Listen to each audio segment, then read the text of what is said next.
case same as before, the image in the center hasn't been finalized yet. I'll be doing that once everything else around it has been finalized. Okay, so my name is Harrison Santiago, and I'll be talking about our work towards automatically disambiguating features of African American English. Now, recent work has shown that natural language processing systems exhibit a performance bias against African American speakers. This lackluster performance is rooted in two issues. The first being that linguistic differences between African American English, or AAE, and General American English include distinctive features in their morpho-syntactic structures. The second is that many unique features in AAE have a relatively low probability of occurrence, leading to a scarcity of certain linguistic features when training those systems. So our work has been to overcome this data scarcity issue so that we can decrease the rate of incorrect inferences in NLP systems. As a case study, we've been focusing on the habitual be, a morphologically invariant form of be which is used to communicate habitual action. For example, the sentence, "I be told in my sleep to go to church," communicates that the speaker is usually given that message in their sleep. On the other hand, a non-habitual instance is what we would generally hear. For example, "I have to be my own person." This particular feature is interesting because it is isomorphic with the other uses of be and is rare even in AAE. As such, it is a particularly difficult feature to learn how to disambiguate. And that's where we chose to work on it. The idea being that if our work is successful for this, it would hopefully work for most other features unique to African American English as well. So for our work, we used the Coral corpus, which contains transcriptions of over 100 interviews from African American speakers. Within this corpus, there are approximately 4,700 instances of be, with around 10% of those being habitual. So to start off with, I want to give a brief overview of the pipeline we created to help with this issue, and you can see a diagram of it in the center of the poster. So looking at this, I'm going to jump around a little bit as I explain it. And the end goal is that we would have some type of classifier to represent an NLP system, which would be able to reliably disambiguate between habitual and non-habitual instances. Now, imbalanced distributions in the training data tend to result in classifiers being biased towards the majority case. So the goal of everything in between the corpus and the classifiers is to find a way to generate a training data set which is balanced between the habitual and non-habitual instances. Now, looking back at our corpus, there are what I call easy and difficult cases to disambiguate. And I'll get into that a little bit more later on, but essentially some instances of be can just be sorted using simple rules based on part of speech. And we leverage these rules to act as a filter for the majority non-habitual case, bringing us closer to a balanced data set. From there, we turn to data augmentation to create synthetic habitual be instances, finishing up the job of creating that balanced data set for our classifiers. So looking at the rule-based filter, some previous work has shown that some instances of the habitual be can be captured by simple rules. Now, this is not to say that every instance falls under these rules. If it did, we wouldn't have the current issue. But that if an instance does fall under these rules, it's guaranteed to be habitual. Some examples of these would be if a verb ending in ing follows the instance, or a pronoun immediately precedes it. So for example, she be running would capture both of them. So using these rules, what we found is that if we invert them, they serve as a good way to filter out a lot of the non-habitual instances.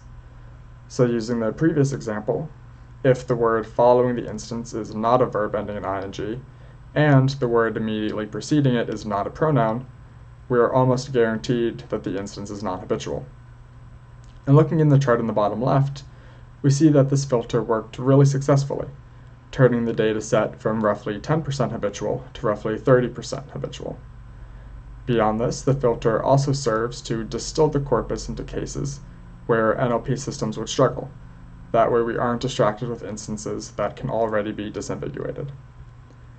Now, like I said earlier, there are rules which could capture some of the habitual instances, which seems like it could be useful, but we decided not to create a filter for any of these. The reason being is we wanted to have as many natural instances as possible for later on when we used our data augmentation methods. Now, looking at our data augmentation, our goal was twofold: to balance the data set and introduce some perturbations into our training set so that the classifiers would be more robust and reliable. And to this end, we used text augmentation methods based on WordNet and Word2Vec, where we would randomly insert or replace words around each instance of B. And these methods were provided by NLP-Aug, a Python package for text augmentation. Now towards the bottom here, we have two examples where the original text is followed by the augmented text, and the changes between them have been bolded.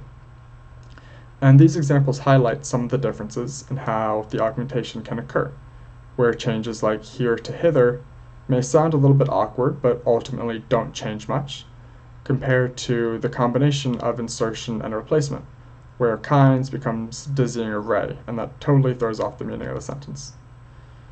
And using these augmentation methods, we would keep randomly selecting instances of habitual B and randomly inserting or replacing words, adding that new example back to the dataset, and repeating until we got a dataset that was roughly 50% habitual, either natural or synthetic, and 50% non-habitual instances that the rule-based filter could not capture. So now, having created our pipeline, we wanted to verify if it helped with our original problem of disambiguating instances of B, and if it did, to what extent.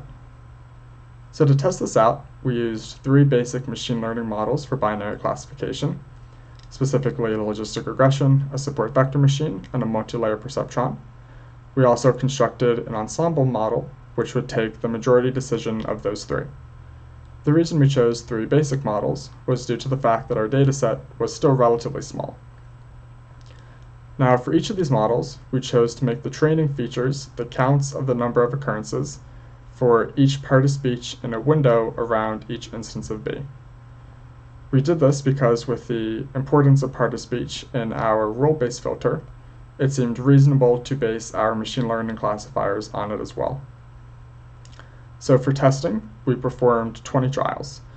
In the first 10, we randomly split the choral corpus into a 70-30 training testing split, where each dataset maintained the original corpus ratio of habitual to non-habitual instances.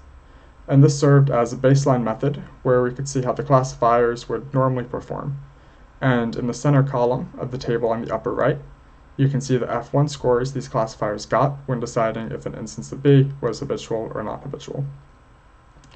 We then performed 10 more trials, where we still did the same random 70-30 split, but then used our filtering and augmentation pipeline on the training set. This resulted in 10 distinct balanced datasets to train our classifiers on, and in the right-hand column of that same table, you can see the mean and standard deviations of the F1 scores those classifiers earned. So comparing the two, we can immediately see some pretty positive results. The augmentation procedure clearly has a substantial positive effect on our classifier's performance, indicating that our workflow does help make this disambiguation task easier. In addition, the variance in performance from trial to trial decreases, which we believe indicated that our work helps the models to find a more consistent decision boundary. Interestingly, the ensemble model goes from being outperformed by two of the constituent models to becoming the best one available. And we believe this is a result of the models becoming less likely to start blanket labeling all instances of B as the majority non-habitual case. So encouraged by these results, we'd like to spend some time in the future towards adapting this pipeline towards other features in African American English, such as the completive done, and seeing how it performs there. We also think it would be insightful to delve deeper into our models and see how their performances are affected by the different regional subvarieties of African American English.